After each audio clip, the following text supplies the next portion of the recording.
বিশ্বনবী জনাবে মুহাম্মদ রাসূলুল্লাহ সাল্লাল্লাহু আলাইহি ওয়াসাল্লাম বলেছেন, তিন ব্যক্তির দিকে আল্লাহ দৃষ্টি দিবেন না কিয়ামতের দিন।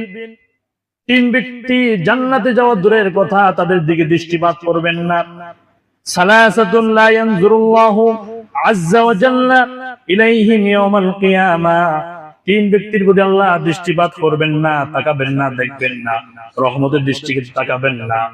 আল আকুলি ওয়ালিদাইহি, এক নম্বর হলো পিতামাতার অবাধ্য সন্তান।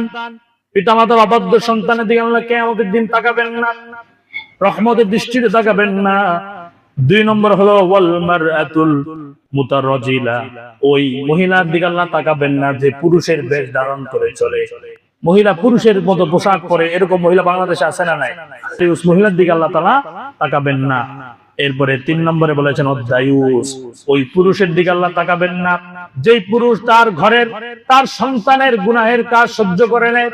তার সন্তান গুনাহের কাজ করে যাচ্ছে, অশ্লীল কাজ করে যাচ্ছে, আর সেগুলো হজম করে যাচ্ছে, কোনো প্রতিবাদ করে না, প্রতিরোধ করে না, শাসন করে না।